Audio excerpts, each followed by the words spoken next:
Welcome to my channel. I'm Scott, and in this video we're going to look at the A2 Milk Company stock to determine if it's a buy or a sell. Let's get started with the model. This is a mid-cap company, 2.8 billion market cap. They're trading at $3.89 a share, and they have 722 million shares outstanding. We're looking at the ticker that trades on the ASX, Australian Stock Exchange. So the 2.8 billion is in Australian dollars, and the company reports all their financials in New Zealand dollars. New Zealand dollars and Australian dollars are pretty close in value. When you buy milk in the store, it has A1 and A2 proteins in it. The A1 protein is difficult for humans to digest. So this company has to breed cows that only produce the A2 protein. So the milk is more expensive. I think it's about $9 a gallon. And this company claims that humans are not lactose intolerant. They're A1 intolerant. Of course, the dairy industry does not agree with them. So I guess you have to try the milk for yourself to figure out. So to generate A2 milk, the company has to spend more time in breeding the cows. All cows produce A1 and A2. Some cows produce more A2 than others. It's just like breeding dogs. If you want a Maltipoo, you have to find a Maltese and breed it with a poodle. Let's look at their financials. The way you value a company is you estimate the free cash flows into the future and then you discount those numbers back to today's value. That's what we're doing in this video. And free cash flow is cash flow from operations minus capital expenditures. They generated the most free cash flow in 2020, 420 million New Zealand dollars. But it is positive every year, 101 million in 2023. They just completed their 2023 fiscal year. Their fiscal year ends June 30th. Net income is the profit or loss on the income statement. It's revenue minus expenses. That was also highest in 2020, but it is positive each year. Revenue is the sales for the company, and that doesn't look so great. It is declining from 1.7 billion to 1.6 billion. New Zealand dollars are a little more than half of US dollars. If you wanted to convert the 1.6 billion to US dollars, that's about 920 million US dollars. We estimated 4 years of future free cash flows. We also estimated the terminal value, it's all cash flows past year 4, that's 4.5 billion. We discounted those numbers back to today using the weighted average cost of capital. We get a value of the company of $4 billion.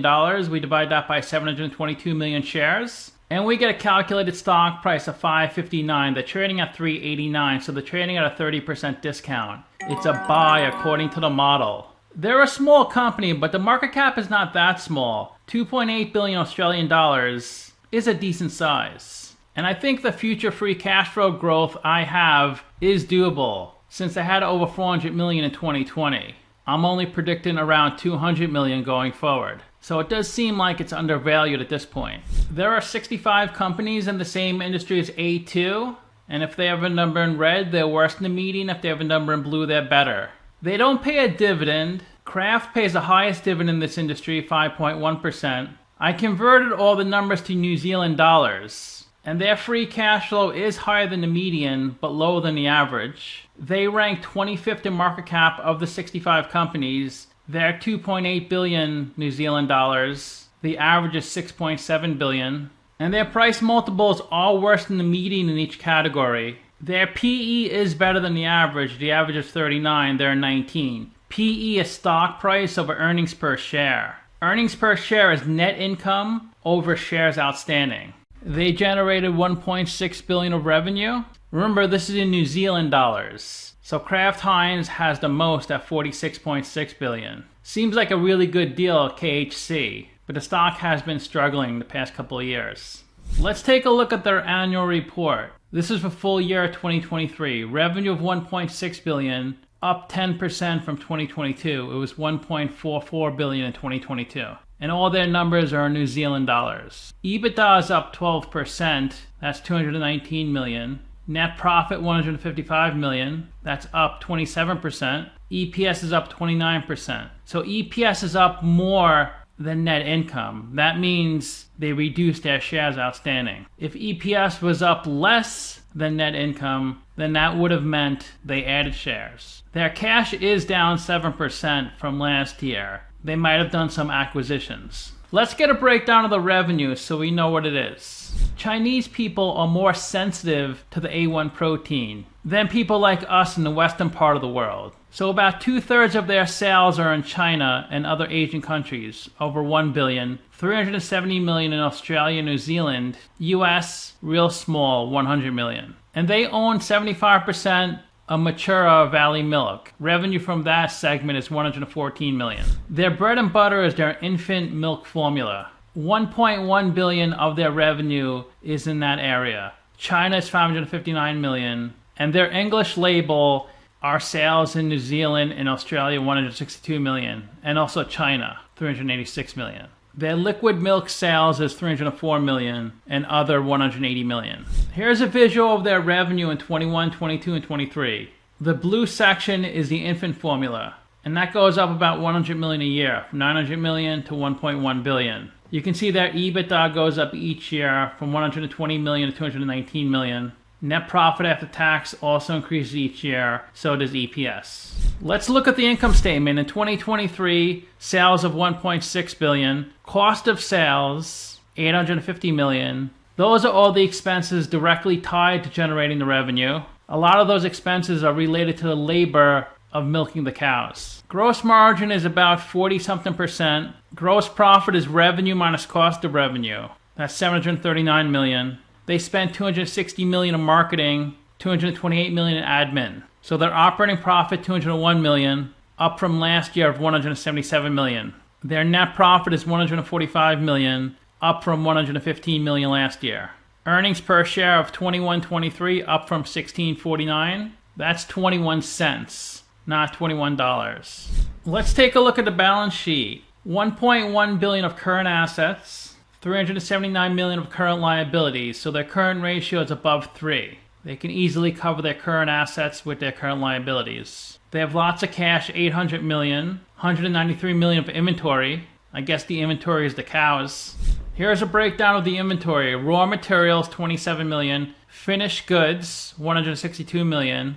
They have 245 million of PP&E, 108 million of intangibles. Here's a breakdown of the 108 million. 900,000 of patents, 4 million of trademarks, 1.2 million of software. Most of it is goodwill, 102 million of goodwill. Their total assets are 1.6 billion. Their biggest liability is payables, 313 million.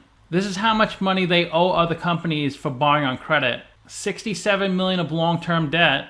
And they are profitable. Their retained earnings are 1.3 billion. So they may pay a dividend in the near future. Let's take a look at the statement of cash flows. Their operating cash flow is 111 million, down from 203 million. In the US, we use the indirect method to calculate operating cash flow. Other countries use the direct method.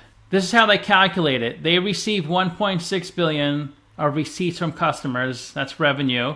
They paid out 1.5 billion in expenses. That's payroll and payments to suppliers. They received 22 million of interest on their investments. They paid 3.7 million of interest on their debt, and they paid 35 million of taxes. Their receipts were higher this year, but their expenses went up a lot more. That's why they have less cash flow. Let's look at their investing section. They spent 10 million of PP&E. It looks like they had 450 million in a term deposit. This is like a CD. You put money in the bank, but you can't access the money for a certain amount of time, like 6 months or a year. So for instance, if the bank pays 1% on your savings account, a 1-year CD or term deposit may pay 2%. So you lock away the money for a year and you get that 2%. It looks like during 2023, they were able to access that money. So they put $450 million in, maybe in the beginning of the year, and then by the end of the year, they got those funds to use. It looks like they bought back lots of stock, 149 million. That's a good sign. That's a way to reward investors, is to buy back stock. There's 2 ways to reward your shareholders, dividends or stock buybacks. And they paid back 26 million of debt. They added 27 million of debt last year. Let's take a look at the company on Simply Wall Street. We're looking at the stock that trades in an Australian stock exchange. Simply Wall Street is also Australian. Its last price was $3.89 a share, 2.8 billion market cap, down 4% in the past week, down 26% in the past year. Ouch.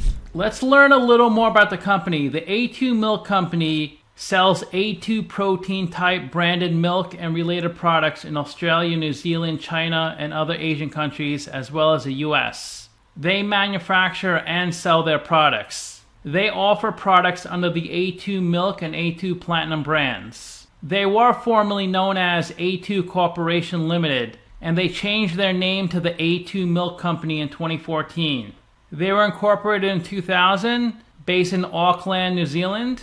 It looks like they started trading in 2015, and the stock was pretty low, under $1 for the first year. It got up to about $20 at its peak. It's down a lot since that point, around 70%. So it could be a great time to get in. Simply Wall Street is super bullish at $14 a share. They say the stock is 73% undervalued. 7 analysts priced this stock at $5.55. They also say the stock is undervalued.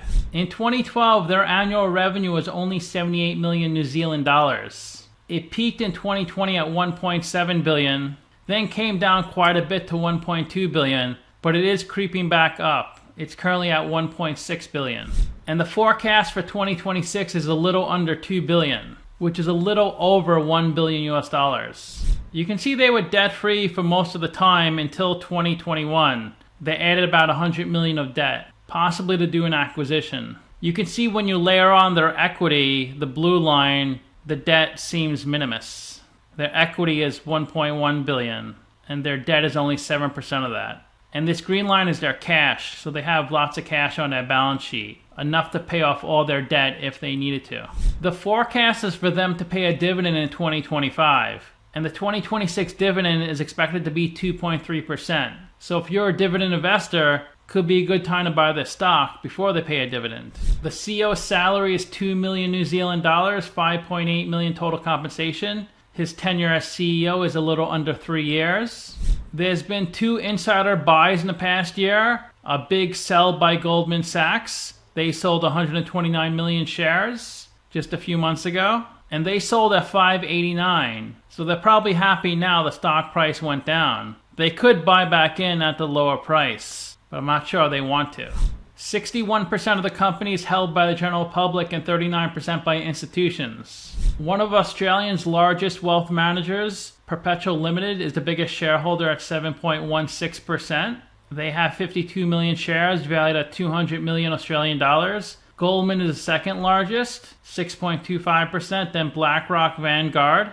The New Zealand investment fund, Smart Shares, owns 1.17%. UBS 0.86%.